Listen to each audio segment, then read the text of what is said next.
Madame, Monsieur, vous êtes sur Gabon 24 et bienvenue dans ce plateau spécial et nous allons parler d'entrepreneuriat. Vous le savez, dans son adresse à la nation du 31 décembre dernier, le président de la République, le général de brigade Brice Clotaire Oligui-Nguema, a annoncé la création d'une banque nationale pour le développement de l'entrepreneuriat.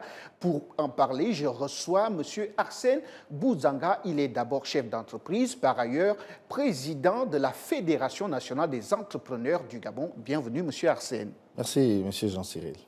Et pour aller à l'essentiel, vous savez, on ne peut mieux parler d'entrepreneuriat sans faire un état des lieux. Comment est l'environnement des affaires au Gabon?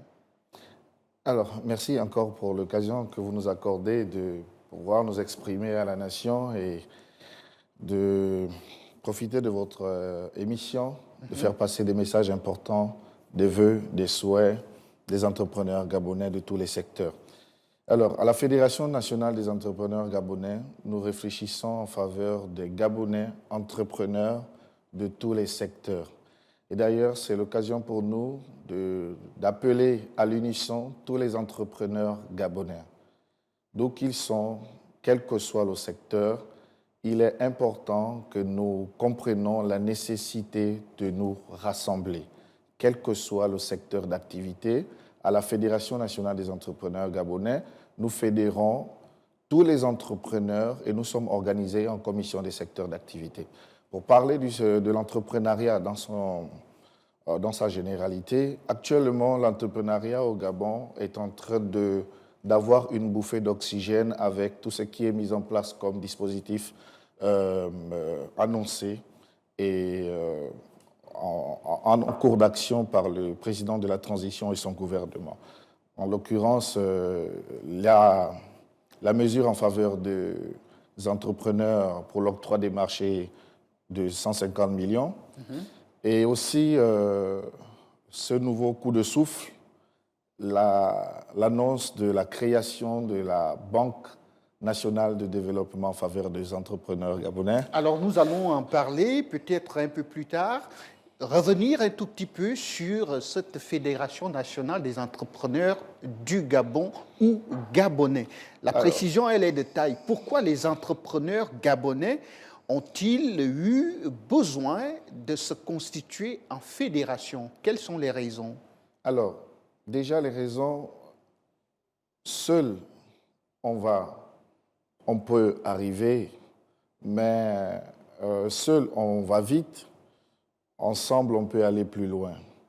Et donc, comme pour dire, l'union fait la force. Comme pour dire, l'union fait la force. Et nous avons remarqué que seuls nous sommes très faibles, nous sommes fragilisés. Et pour redynamiser notre secteur, qui est le secteur des PME et PMI, il était important que nous puissions faire un bloc de chaque secteur d'activité et que nous puissions, nous aussi, réfléchir sur les solutions de nos propres problèmes. Et non, il n'est plus question d'apporter des problèmes sur la table du gouvernement et que le gouvernement cherche des solutions. Nous apportons les réponses aux problèmes de l'entrepreneuriat, quel que soit le secteur. C'est notre méthode de travail à la Fédération nationale des entrepreneurs gabonais, dont nous appelons tous les Gabonais à l'unisson encore, pour pouvoir bénéficier des dispositions mises en place en notre faveur par le gouvernement.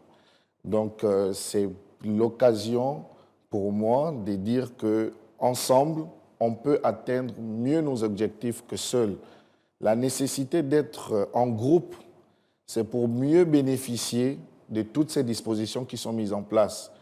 Je prends l'exemple, vous êtes un entrepreneur du BTP, un exemple, et que vous êtes seul, vous êtes moins structuré que d'autres, la possibilité que vous ayez des marchés est très faible. Or, si vous êtes en groupe, vous auriez la possibilité de fonctionner en groupement d'intérêt économique, ce qui vous donne déjà une force d'obtention des marchés. Alors, pour les commerçantes, quel que soit le secteur, pour d'autres collectivités, il est important d'être en groupe. L'avantage d'être en groupe, si vous avez besoin d'un financement, il est plus facile pour les gouvernements de de nous assister en groupe, parce que dans le groupe, c'est une garantie de suivi ou encore de retour sur investissement que l'État, des fonds que l'État va mettre à notre disposition. Donc, mais justement, cette garantie, elle n'est pas tout risque, parce qu'on constate, ça et là, qu'il y a des entreprises qui naissent, mais au fil du temps, qui disparaissent. Quelles sont les principales difficultés qu'une entreprise rencontre, vous qui êtes par ailleurs chef d'entreprise, qu'une entreprise rencontre une fois qu'elle vient d'être créée, en fait? Ça veut dire, lorsque vous allez à l'ANPI, on vous donne toute la documentation nécessaire, mais une fois vous commencez à exercer, quelles sont les principales difficultés que vous rencontrez au quotidien? D'accord. Nous avons d'abord aujourd'hui les coûts des documents. Dépendamment du secteur d'activité, d'où la nécessité de fédérer et de fonctionner en groupement d'entrepreneurs. Seuls, nous n'aurons pas suffisamment les moyens pour démarrer. Seuls, nous n'aurons pas forcément les moyens pour nous structurer. Or, si on est dans une association, l'association développe des mécanismes plus souples pour s'accompagner en interne. Et ces mécanismes sont plus accessibles à tous. Et ces mécanismes sont disponibles.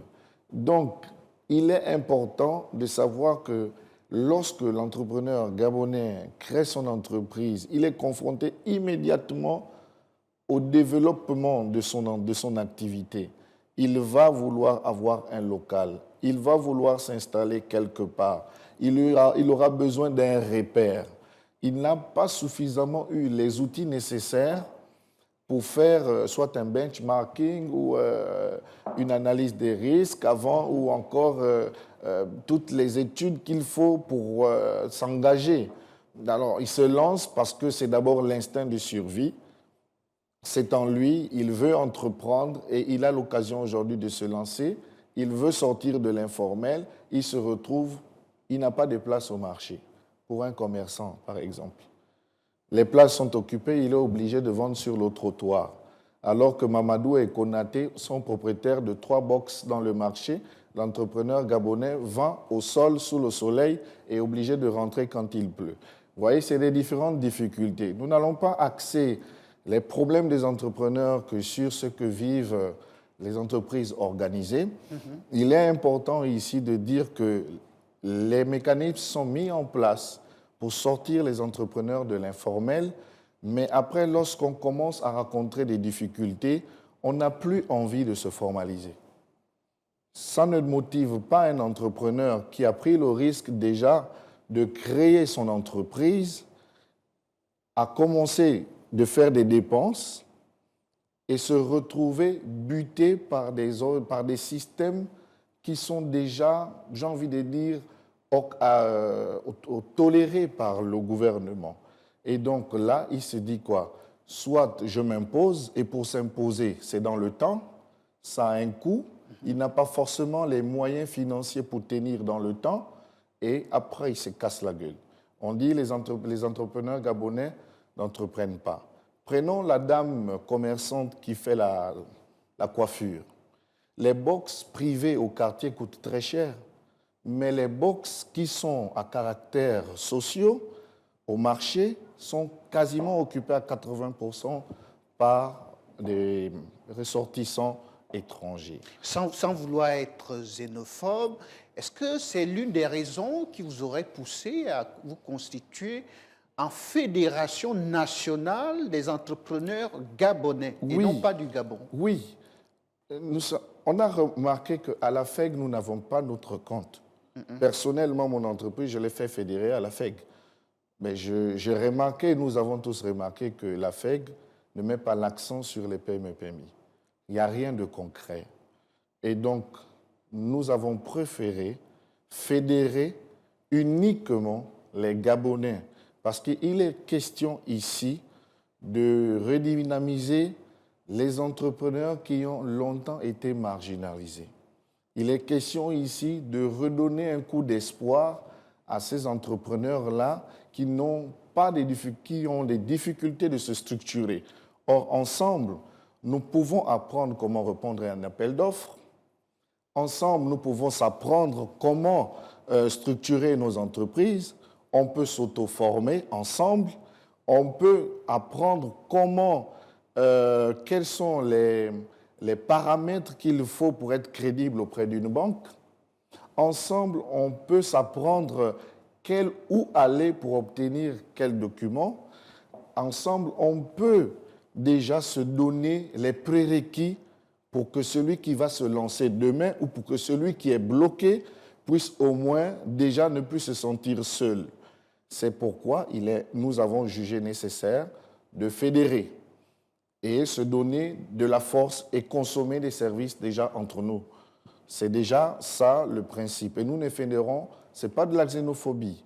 Au Canada, on parle de l'entrepreneuriat des Autochtones, partout. Donc, il est important que l'on réalise que l'étranger qui vient au Gabon ne vient pas forcément pour travailler pour le Gabonais, pour travailler au Gabon. Il y en a qui viennent pour consommer gabonais. Mais si le Gabonais ne sait pas produire lui-même ce qui est de ses ressources, le jour où l'étranger va décider de retourner dans son pays, qui va travailler le Gabon? Ce n'est pas de la xénophobie. Non, il est important de dire que les Gabonais, nous devions nous prendre en charge. Et nous devions retourner à la base, reconsidérer les petits métiers, reconsidérer la couture, reconsidérer l'agriculture. Nous sommes bien organisés pour qu'on puisse s'outiller afin de pouvoir se booster les uns les autres, sans attendre que le gouvernement fasse quoi que ce soit pour nous. S'agissant par exemple de la banque, nous sommes très heureux que le président ait déjà impulsé la dynamique de la création de la banque. C'est un projet. Il a instruit le gouvernement de lui fournir les conditions de création de la Banque nationale de l'entrepreneuriat gabonais. Mais si ça traîne, il est important de comprendre que cette banque ne devrait pas être sous la gestion de l'administration publique. Alors, M. Boudzanga, vous vous réjouissez déjà de la mise en place, sinon des conditions de mise en place de cette banque nationale pour booster justement le développement de l'entrepreneuriat. Mais restons encore un tout petit peu sur les difficultés. Votre camarade de la Fédération des entreprises du Gabon, son président, pour ne pas le citer, Henri-Claude Oyima, dénonce le fait que les politiques auraient peur des hommes d'affaires, alors que ce sont ces politiques qui devraient mettre en place des mécanismes pour favoriser l'essor justement de l'entrepreneuriat et fabriquer des champions nationaux. J'y arrive. Alors, merci d'avoir abordé ce point. Et ça, je pense qu'avec le nouveau gouvernement, ce sera plus clair. Notre aîné, le président Henri-Claude Oyima, président de la Fédération des entreprises du Gabon, avait dit un jour qu'il est important qu'on laisse l'homme d'affaires à sa place et le politique à sa place. Ça va nous permettre chacun d'être performant dans son domaine. N'essayons plus de faire des politiciens des hommes d'affaires, ce qui s'est longtemps fait. Et des hommes d'affaires des politiciens. Et des hommes d'affaires des politiciens. Non, il n'est pas question de faire des hommes d'affaires des politiciens. Laissez les hommes d'affaires faire les affaires. C'est avec l'homme d'affaires que la politique que le politicien met en place est soutenue. C'est l'homme d'affaires qui fournit aux politiciens les ressources pour soutenir sa politique. Mais si on les déplace, on aura un amalgame. Donc, permettez-moi de revenir, parlons de la banque. De la banque, excusez-moi, nous sommes très contents et nous sommes impatients. C'est l'occasion pour nous de dire aux membres du gouvernement à qui on a donné l'instruction de fournir ces conditions-là, de faire vite, parce que les entrepreneurs sont impatients de voir cette banque ouverte. Alors, vous êtes impatient. Quelles sont vos attentes déjà vis-à-vis de cette banque? D'abord, premièrement, nous sommes déjà conscients que nous devions fédérer. C'est déjà compris. Nous interpellons plutôt maintenant le gouvernement sur les mécanismes de fonctionnement de cette banque. Nous sommes dans un instinct de survie. Il n'est pas il n'est pas important pour nous que ça traîne. Alors nous pensons qu'il y a déjà des infrastructures. Il y a déjà la banque BGD qui a fermé. Nous pensons qu'on peut redonner un mandat à cette structure ou la redynamiser ou la renommer. Au moins, nous savons que cette banque avait des infrastructures déjà mises en place. On a un personnel qui était peut-être licencié.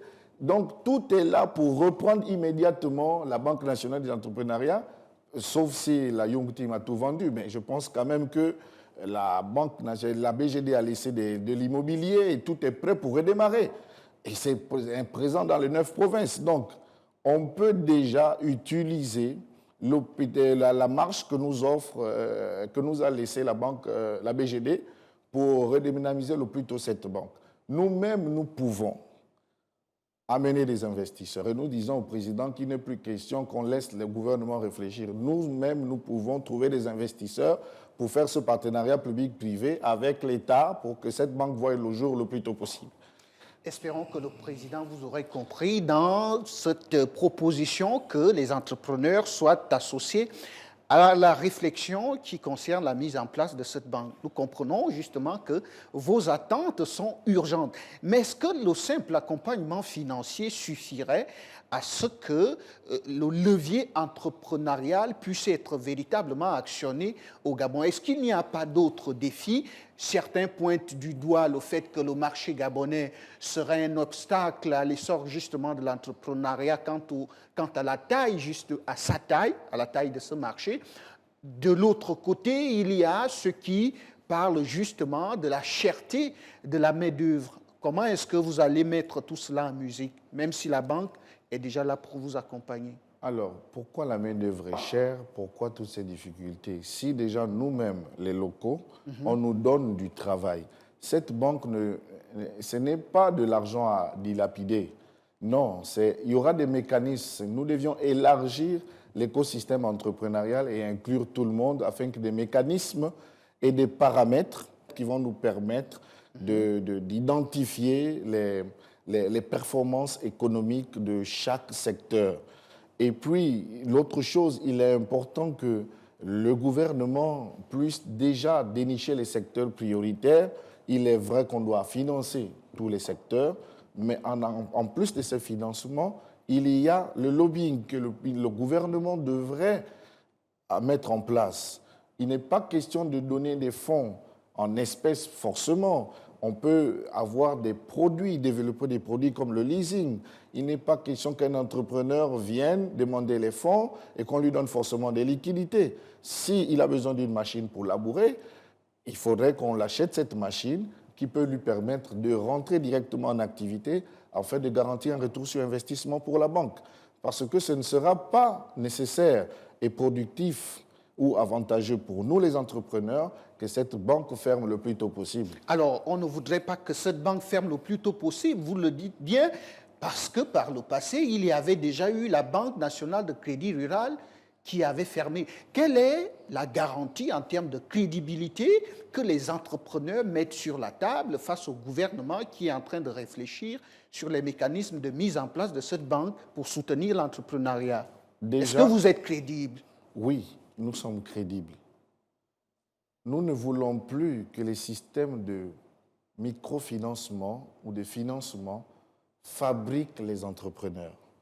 Ce qu'on en a remarqué, c'est que dès qu'un système de financement est mis en place, les entrepreneurs sont fabriqués. Alors qu'il y a déjà des entrepreneurs qui sont là, aux portes de la faillite, d'autres la corde au cou. Je disais que l'entrepreneuriat au Gabon est un peu comme devenu une corde à pendaison pour les entrepreneurs. Parce qu'à un certain niveau, on se retrouve quasiment dans un gouffre. Alors que des gens ont persévéré, ils sont sur le terrain, on parle des champions nationaux, mais les champions nationaux, vous ne pouvez pas les découvrir si vous n'allez pas à leur rencontre. Pourquoi Gabon 24, par exemple, ne met pas en place un plateau pour l'éducation financière, un plateau spécial pour l'éducation financière, un plateau spécial pour le coaching des entrepreneurs, une émission particulière qui vous prendra même seulement 10 minutes, 3 fois par semaine, Cela va déjà être un moyen, c'est un système d'incubation pour pouvoir booster les entrepreneurs. Nous Bon, il y a pouvons déjà rembourser. la SING, la Société d'incubation nationale, Oui, mais qui est là. Alors, vous, si vous êtes là, Monsieur Boudanga, c'est parce que vous êtes persévérant, c'est parce que vous avez cru. Il y a des difficultés, certes, mais parlez-nous un peu de vous. D'où vous vient cette idée? C'est un rêve? C'est une histoire de famille? Comment est-ce que vous êtes devenu entrepreneur? Déjà, je rappelle qu'être entrepreneur, ça ne s'enseigne presque pas. N'est pas entrepreneur qui veut. Et c'est pourquoi je rappelle à tous mes frères qui disent être entrepreneur, être entrepreneur, c'est prendre des risques. Je suis entrepreneur depuis 2010. Je suis à peut-être ma 4e entreprise. Je me suis cassé la tête à plusieurs reprises. Jusqu'à présent, je rencontre des grosses difficultés. Mais l'entrepreneuriat, c'est inné dans la personne. Il ne peut pas aller autre chemin. C'est un rêve que vous caressiez depuis l'enfance? Oui, un rêve depuis l'enfance, oui, mais plutôt, ce n'était pas simplement un rêve. Parce que lorsque un enfant des bas quartiers vit tous les jours dans un suspense, il sait qu'il vit dans l'attitude et le comportement mental d'un entrepreneur, parce qu'il doit se battre pour vivre. Et donc, c'est important que l'on cherche les talents, les champions nationaux, là-bas, dans les bas quartiers. Ils existent réellement. Ils sont en train de se battre contre vents et marées. Ce que l'on fait aujourd'hui, c'est que l'on essaye de regarder simplement les entrepreneurs qui sont à nos côtés. Non. Les entrepreneurs au fin fond de Moabi, il y en a. Au fin fond de Minzik, il y en a. Dans les bas-fonds de Libreville, il y en a. Les entrepreneurs à Port-Gentil, il y en a. J'ai commencé l'entrepreneuriat à Port-Gentil. Je suis Port-Gentillet. Mon entreprise est basée à Port-Gentil.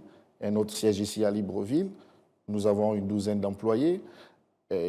Ça fluctue, mais je vous dis que les difficultés liées à l'entrepreneuriat sont indissociables. C'est impossible de parler d'entrepreneuriat sans parler d'échec. Avec la volonté des entrepreneurs d'un côté, du gouvernement de l'autre, est-ce que vous pensez qu'on peut les surmonter? Je ne pense pas que le gouvernement peut faire grand-chose pour les entrepreneurs. Qu'est-ce qui doit être fait alors? Ce qui doit être fait, c'est juste de mettre en place des mécanismes qui facilitent le développement des entrepreneurs. Le gouvernement a beaucoup à gagner à développer des mécanismes qui permettent aux entrepreneurs de partir de l'informel pour le formel. La banque de financement, savez-vous que c'est déjà une bonne occasion pour tous les entrepreneurs qui sont dans l'informel de se formaliser? Mais comment vous voulez financer? Là, j'interpelle les entrepreneurs qui réclament, nous tous qui réclamons des financements, mais comment on peut réclamer des financements sans être bancarisé? Comment, sans être bancarisé, une banque peut-elle nous donner des emprunts? Comment peut-on être bancarisé sans avoir un statut légal? Vous voyez que là déjà, pour le simple fait d'impulser les entrepreneurs en mettant en place des fonds, cette banque peut travailler en synergie avec la Société gabonaise de garantie, avec un partenaire privé, et l'État met en place des fonds de garantie qui feront en sorte que ces entrepreneurs puissent avoir une structure qui se porte caution solidaire pour l'obtention de leurs emprunts. Quand ils veulent des emprunts, ils sont obligés de se formaliser. Sans être formalisé, tu ne peux pas aller vers une banque. On ne va pas obtenir un crédit avec l'acte de naissance, monsieur. On va obtenir un crédit avec un statut légal d'entrepreneur. Et ce statut légal nécessite d'avoir un minimum de prérequis, ce qui va t'obliger à sortir de l'informel. Et pour obtenir cet emprunt, on peut t'exiger seulement de payer ta patente. Là, l'État gagne déjà. Et cet emprunt est mieux garanti lorsqu'il est contracté par les membres d'une organisation groupale. Alors, Monsieur Boudzanga, nous sommes arrivés au terme de ce plateau spécial. Une dernière question en guise de conclusion. Lorsque vous regardez votre parcours, au-delà des difficultés surmontées, ça et là, est-ce que vous regardez l'avenir avec espoir, avec confiance? Oui, bien sûr. Tant qu'il y a la vie, il y a de l'espoir. Et je pense que notre société King Industry, dont je suis le fondateur, sera une société internationale, une société pétrolière et des mines internationale. Ça, c'est inévitable. Et je vais me rassurer que sans moi, cette société fonctionne et qu'elle perdure. Et j'encourage les entrepreneurs à se rassurer qu'après eux, que leur société puisse exister. Ils doivent faire à un moment donné des replis pour voir comment leur entreprise fonctionne sans eux. Parce que nous avons constaté qu'après la mort de chaque chef d'entreprise, l'entreprise s'éteint. C'est le moment de rappeler les entrepreneurs à apprendre à déléguer et à former les jeunes. Merci. Merci à vous, Monsieur Arsène Boudzanga. Vous êtes le président de King Industry Gabon SAS, par ailleurs président de la Fédération nationale des entrepreneurs du Gabon. Merci d'être passé sur le plateau de Gabon 24. Merci Jean-Cyril. À vous aussi, Madame, Monsieur, merci de nous avoir suivis. Nous étions avec Arsène Boudzanga, président de la Fédération nationale des entrepreneurs du Gabon. Il est également chef d'entreprise et nous étions là dans le cadre justement de la décision du CTRI d'encourager désormais l'entrepreneuriat et surtout auprès des jeunes. Merci et à très bientôt.